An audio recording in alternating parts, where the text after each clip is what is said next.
Hello students, चलिए start करते हैं। एक्सरसाइज 12.2 लीनियर प्रोग्रामिंग का क्वेश्चन नंबर 1 देखते हैं क्या है। ये एक्सरसाइज और मिसलेनियस एक्सरसाइज थोड़ी ज़्यादा इंपॉर्टेंट है। 12.1 में हमें थोड़ा सा बेसिक पता लगता है किस तरीके से हम एलपी के क्वेश्चन करते हैं लीनियर प्रोग्रामिंग के। यहाँ से थोड़े से हाई लेवल के क्वेश्चन स्टार्ट हो जाते हैं, तो बड़े ध्यान से करने हैं आपने ये क्वेश्चन, स्टेप वाइज समझना है।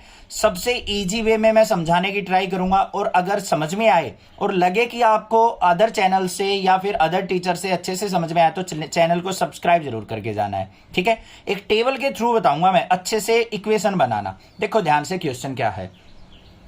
Reshma wishes to mix 2 types of food P and Q.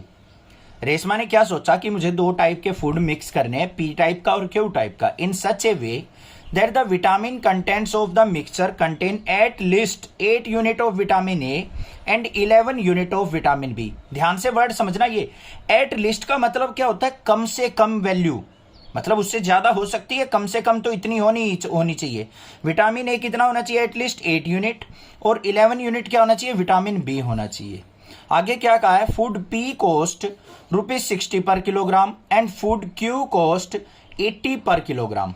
जो पी फूड की कॉस्ट आती है वो 60 रुपीज पर किलोग्राम आती है, और क्यू फूड की कॉस्ट जो आती है वो 80 रुपीज पर किलोग्राम आती है। Food P contains 3 unit per kilogram of vitamin A and 5 unit of per kilogram of vitamin B. जो पी फूड था उसके अंदर क्या क्या है, 3 kilogram of vitamin A, 5 kilogram of vitamin B. While Q के अंदर क्या है, 4 unit of vitamin A and 2 unit of vitamin B. Determine the minimum cost of the mixture. Cost को मिनिमाइज करना है, मिनिमम कॉस्ट पूछी है तो कॉस्ट को क्या करना है, मिनिमाइज करना है।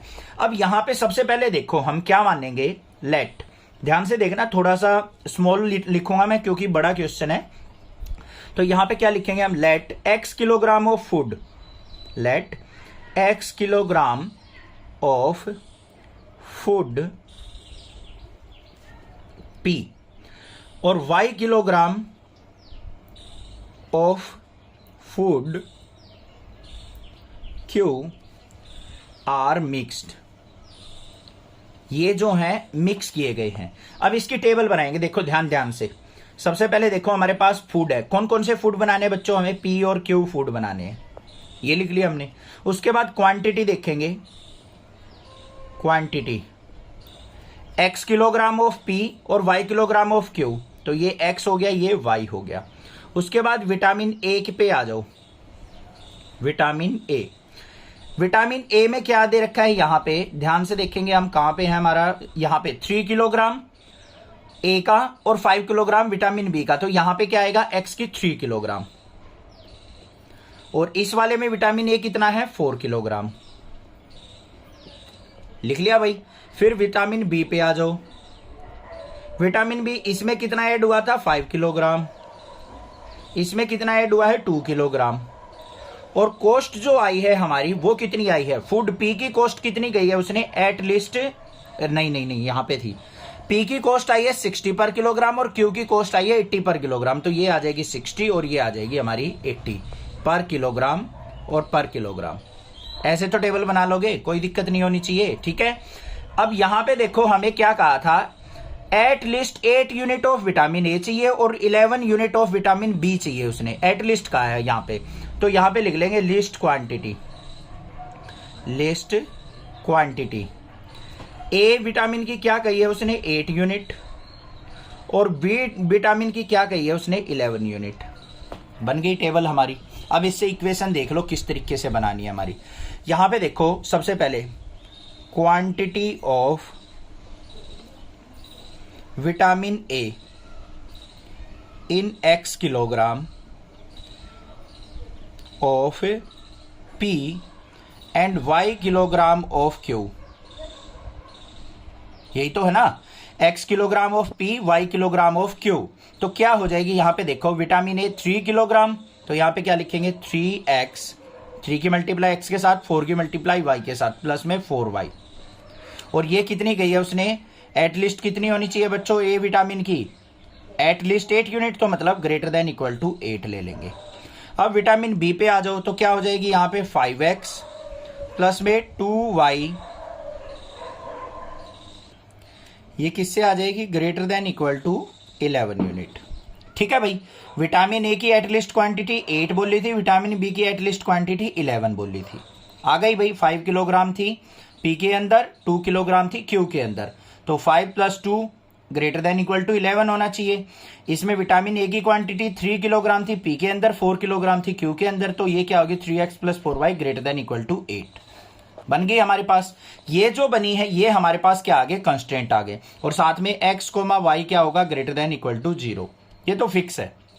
उसके बाद हमें मैक्सिमाइज मिनिमाइज मिनिमम कॉस्ट देखनी है, तो कॉस्ट क्या हो जाएगी, कॉस्ट z इक्वल टू, उसने क्या कहा था 60 रुपए पर किलोग्राम कॉस्ट, किसकी कहा था उसने 60 रुपए पर किलोग्राम कॉस्ट x क्वांटिटी की, तो 60x और प्लस में 80y।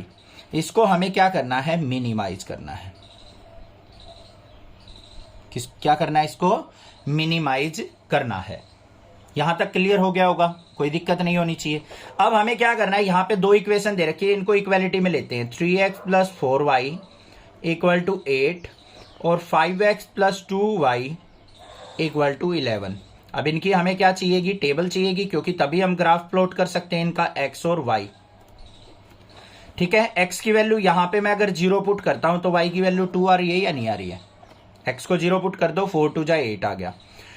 y को अगर मैं 0 पुट करता हूं तो x की वैल्यू क्या आ गई बच्चों, 8/3 आ गई। y को 0 पुट करने के बाद क्या आ गई मेरे पास से, क्या वैल्यू आई बच्चों, x की वैल्यू 8/3। सिमिलरली यहां पे आ जाओ, इसके अंदर देख लेते हैं हम x और y। x को अगर मैं 0 पुट करता हूं तो y की वैल्यू क्या आ जाएगी, 11/2। अगर मैं y को 0 पुट करता हूं तो x की वैल्यू क्या आ जाएगी, 11/5। अब इन पॉइंट्स को ले लो भाई, जो हमारे पास आए हैं 3x + 4y इक्वल टू 8 के पॉइंट्स क्या क्या आए हैं, एक तो 0,2 और दूसरा क्या है 8/3, 0। इसको हम फ्रैक्शन को डेसिमल में ले लेते हैं, 0,2 और ये क्या आ गया यहाँ पे, 3 × 2 = 6, 20, 3 × 6 = 18, 2.6, 0 नियर अबाउट यही आएगा 2.6, 0। ठीक है, आगे देख लेते हैं भाई, इस वाले पे आ जाओ। 5x + 2y equal to 11। भाई बहुत ज्यादा दिमाग खर्च करने वाले क्वेश्चन है, ये मत सोचना एक बार में समझ में आ जाएंगे, कहीं ना कहीं कुछ रह जाए तो एक बार दोबारा वीडियो देखिए, और कोई प्रॉब्लम आए स्क्रीनशॉट शेयर करके अंडरलाइन करके व्हाट्सअप कीजिए, मैं आपको रिप्लाई कर दूंगा जैसे ही टाइम मिलेगा। इसके पॉइंट क्या आ गए हमारे पास, 0,11/2 को क्या लिख देंगे, 5.5, और यहाँ पे क्या आ जाएगा 11/5 है तो 5 × 2 = 10 और 2.2, 0। ये पॉइंट आ गए, इनका ग्राफ बना लेते हैं। अब ये हो गई मार्किंग, यहाँ पे ये x एक्सिस हो गई हमारी, ये y एक्सिस हो गई। ठीक है, पहली वाली लाइन पे आ जाओ बच्चों, पॉइंट क्या है 0,2, x0 y2, ये वाला पॉइंट हो गया हमारा। दूसरा 2.6, 2.6 कहाँ होगा, ये मिड हो गया, इससे थोड़ा सा इधर हो जाएगा, ये पॉइंट हो गया हमारा। इन दोनों पॉइंट्स को आपस में क्या कर लेंगे, हम ज्वाइन कर लेंगे। बिल्कुल एग्जैक्टली 2.6 लेने की जरूरत नहीं है, बस आपको क्या देखना है 2 और 3 के बीच में लाई करेगा, बीच में पॉइंट ले लिया हमने। ये कौन सी लाइन आ गई हमारे पास, 3x + 4y इक्वल टू 8 वाली। अगली पे आ जाओ भाई, अगली में क्या है 0,5.5, 5.5 कह रखा है, तो भाई हमें ऊपर मार्किंग लेनी पड़ेगी थोड़ी सी और, तो ये आ गई हमारे पास, ये आ गई इसकी 5 की, और इससे थोड़ा सा ऊपर और हो जाएगी, ये पॉइंट हो जाएगा, ले लेंगे इसको 0,5.5, तो ये आ गया मेरे पास कोई पॉइंट 0,5.5। उसके बाद 2.2, 2.2 कहाँ पे आ जाएगा, थोड़ा सा इधर आ जाएगा, तो इसको यहां से ज्वाइन कर लेंगे, ये ज्वाइन कर लिया भाई। ये कौन सी लाइन आ गई हमारे पास, 5x + 2y इक्वल टू 11 की। बात हो गई क्लियर। अब देखो ध्यान से, यहां पे क्या कह रखा था, 3x + 4y greater than equal to 8, मतलब ऊपर की तरफ, इसके ऊपर की तरफ ग्राफ चलेगा, ये रहा, ये ऐसे ग्राफ चलेगा हमारा। अगली वाली जो कंडीशन थी इसमें भी ग्रेटर देन है, तो इसमें ग्राफ इस तरीके से चलेगा, ये चल गया। बात आ गई समझ में, इतनी क्लियर है, और तो कोई कंस्ट्रेंट नहीं दे रखा। इन दोनों लाइंस का कॉमन रीजन कौन सा हो जाएगा बच्चों, देखो ये वाला, यहां से नीचे नहीं जाएंगे फिर, क्योंकि ये लाइन आ गई, इससे ऊपर रह जाएगा हमारा। तो यहां पे ये रीजन, ये हमारा क्या आ गया, कॉमन रीजन आ गया। बात इतनी आ गई समझ में। तो यहां पे अब क्या लिखेंगे, as feasible region is unbounded, क्योंकि इनफाइनाइट की तरफ जा रहा है, अनबाउंडेड रीजन हो गया हमारे पास। और जो हमारे पॉइंट हो जाएंगे, किस किस पे हमें वैल्यू देखनी है वो ध्यान से देखो। हमारे पास जो पॉइंट हो गए, पॉइंट जो आ गए वो आ गए कौन कौन से, एक तो ये आ गया 0,5.5, इसको ए मान लेते हैं। बी पॉइंट कौन सा होगा, ये पॉइंट ऑफ इंटरसेक्शन होगा, ये हमें फाइंड आउट करना पड़ेगा, अभी कर लेंगे। ये वाला पॉइंट कौन सा था हमारा, ये हमारा था 8/3,0, यही तो था 8/3,0, 2.60, तो इसको 8/3,0 लिख लो। और ये सी पॉइंट जो होगा ये हमें फाइंड आउट करना पड़ेगा, क्योंकि ये इस लाइन और इस लाइन का इंटरसेक्शन पॉइंट है। तो दोनों को आपस में सोल्व आउट करके, तो देखो क्या हो गया, 3x + 4y = 8, इसको 2 से मल्टीप्लाई कर लो, 10x + 4y = 11 × 2 = 22।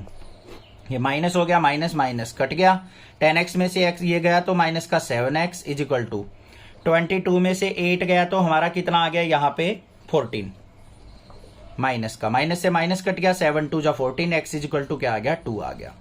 x की वैल्यू 2 पुट करेंगे तो y की वैल्यू क्या आ जाएगी, देखो 3 × 2 + 4y = 8, तो 4y = क्या आ जाएगा, 8 - 6, 3 × 2 = 6, इस तरफ जाएगा तो y = क्या आ गया, 2/4, मतलब 1/2। ठीक है, तो ये क्या आ गया हमारा पॉइंट 2,1/2 आ गए भाई। अब हमें क्या करना है, जो फंक्शन था हमारा z = 60x + 80y, इसको हमें मिनिमाइज करना है। तो इन तीनों पॉइंट पे वैल्यू देख लेते हैं हम। एट ए पे क्या आएगी हमारी वैल्यू, z = 60 × 0 प्लस में 80 × 5.5। ठीक है, सिंप्लीफाई कर लो इसको, ये 0 हो गया, 80 की 5 से मल्टीप्लाई 400 और 40 क्या हो गया 440। एट बी पॉइंट पे देख लो हमारा z = क्या आएगा, 60 × 8/3 प्लस में 80 × 0, 320 पे 2 8 = 16, 160 आ गया। फिर एट सी देख लेते हैं, हमारा z = क्या आएगा, 60 × 2 प्लस में 80 × 1/2, 2 से इसको कट किया 40, 62 = 120 और 40 कितना आ गया, 160 आ गया। ठीक है भाई, तो मिनिमम वैल्यू जो आई है हमारी क्या आई है, वो 160 आई है। तो यहां पे क्या लिख देंगे, मिनिमम कॉस्ट इज 160। बस ये आंसर हो गया हमारा।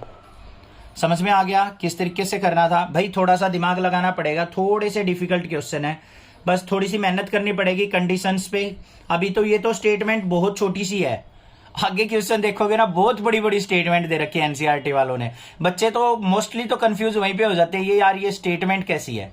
ठीक है, घबराना नहीं है, आराम से करते रहो, क्वेश्चन समझ में आ जाएंगे। 2-4 क्वेश्चन प्रैक्टिस करोगे क्लियर हो जाएगी चीजें, किस तरीके से कंडीशन बनानी है, कैसे हमें कॉस्ट को मैक्सिमाइज मिनिमाइज करना है और किस तरीके से हम यहाँ पे ग्राफ प्लॉट करेंगे। चैनल को सब्सक्राइब करना, आने वाली वीडियोस की नोटिफिकेशन आपको मिलती रहेगी और चैनल को जरूर शेयर करना। Thank you students for watching next classes video.